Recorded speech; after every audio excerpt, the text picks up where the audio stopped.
Cerita Pinocchio, si boneka kayu.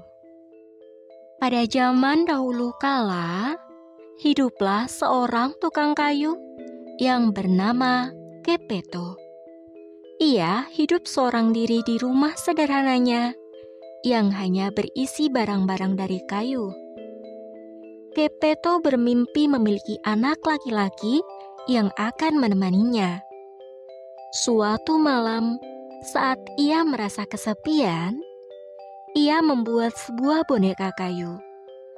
Karena Geppetto sangat handal, boneka kayu itu terlihat sangat nyata. Aku akan memanggilmu Pinocchio. Ucapnya. Aku berharap kamu adalah benar-benar anak laki-laki. Setelah selesai membuat Pinocchio, Geppetto pun tertidur, dan cerita Pinocchio bermula di malam itu. Ketika Geppetto tertidur, peri biru datang dan berbisik padanya. Geppetto yang baik, kamu selalu menjadi orang baik untuk semua orang, sehingga aku akan memberikan kehidupan untuk Pinocchio kecilmu. Ujar peri biru sambil mengayunkan tongkat ajaibnya. Pinocchio pun hidup. Lihat aku bisa bicara, aku bisa berjalan dan aku bisa menari. Ucap Pinocchio bersemangat. Mendengar suara berisik di rumahnya, Geppetto pun terbangun dan sangat terkejut. Ia menemukan mimpinya yang menjadi kenyataan. Boneka kayu anakku, kamu hidup? Geppetto yang sangat bahagia dan memeluk Pinocchio. Pada keesokan harinya, Geppetto memberi Pinocchio uang untuk membeli buku dan mengirimnya ke sekolah. Pinocchio, sekarang kamu harus sekolah. Jangan berhenti sebelum sampai ke sekolah. Di sana, kamu akan mendapatkan banyak ilmu pengetahuan. Geppetto berpesan kepada Pinocchio. Pinocchio sangat bergembira. Dia berjalan menuju sekolahnya. Namun, di perjalanan dia bertemu seorang anak laki-laki yang sedang bermain. "Hai, kamu mau pergi kemana dengan uang sebanyak itu?"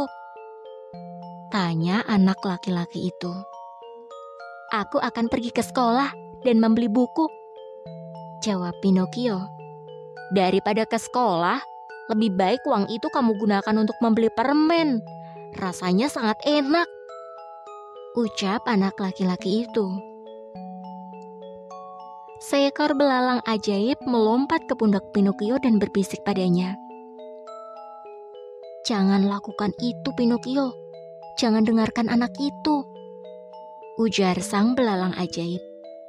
Tapi Pinocchio tidak mendengarkan belalang ajaib. Ia pun pergi masuk ke toko permen. "Apakah semua uang ini hanya untuk permen?" tanya pelayan toko pada Pinocchio.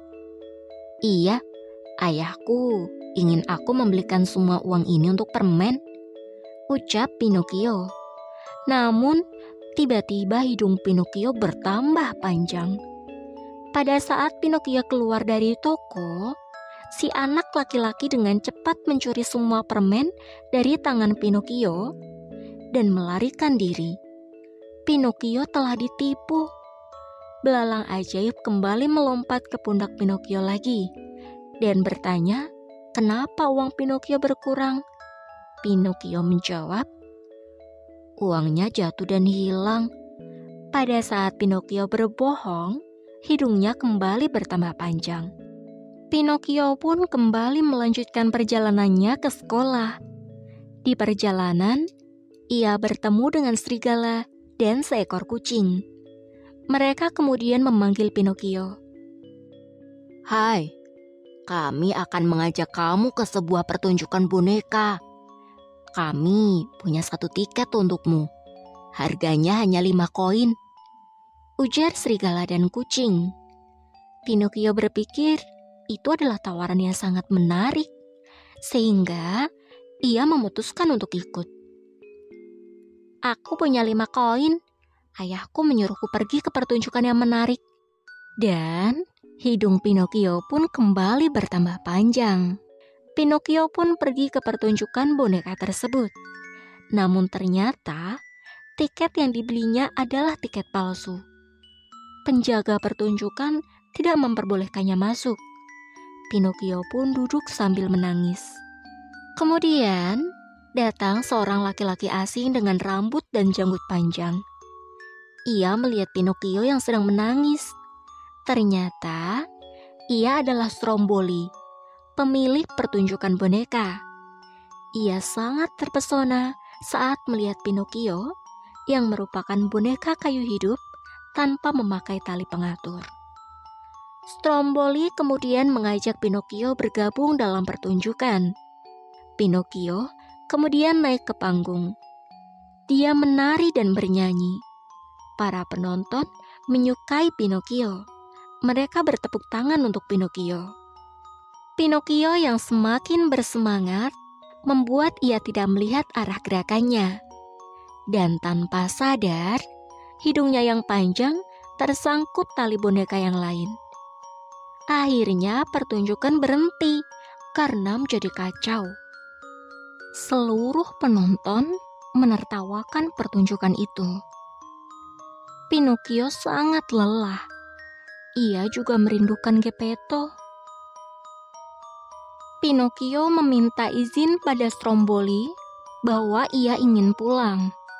Namun ternyata Stromboli memasukkan Pinocchio ke dalam sangkar dan berkata, "Kamu milikku sekarang," kata Stromboli. Ketika Pinocchio duduk dan menangis dalam sangkar, belalang ajaib muncul kembali. "Lihat Pinocchio, jika kamu pergi ke sekolah seperti apa yang diminta oleh Geppetto, tentu kejadian ini tidak akan pernah terjadi." Belalang ajaib kemudian memberi kesempatan kedua untuk Pinocchio agar mau berubah. Dengan cepat, ia pergi ke rumah Geppetto dan memberitahunya apa yang telah terjadi pada Pinocchio. Segera, Geppetto pergi ke pertunjukan boneka dan menyelamatkan Pinocchio dari sangkar Stromboli. "Pencuri! Pencuri!" teriak Stromboli sambil berlari mengejar Geppetto. "Boneka itu milikku!" teriaknya. Pinocchio berpikir dengan cepat dengan membuat jebakan, sehingga Stromboli jatuh menimpa kotak boneka. Pinocchio dan Geppetto pun bisa pergi melarikan diri. "Oh, Pinocchio, lihatlah hidungmu. Itu yang akan terjadi jika kamu berbohong," kata Geppetto. Pinocchio sangat malu dan akhirnya memutuskan untuk selalu berkata jujur. Ia pun kemudian berjanji tidak akan berbohong lagi, sehingga hidungnya mengecil, mengecil, mengecil, dan kembali seperti semula. Dan akhirnya, Pinocchio mengetahui kesalahannya dan berubah menjadi anak yang baik. Peri biru memberi mantra, sehingga Pinocchio menjadi anak laki-laki yang sesungguhnya. Geppetto dan Pinocchio pun hidup bahagia.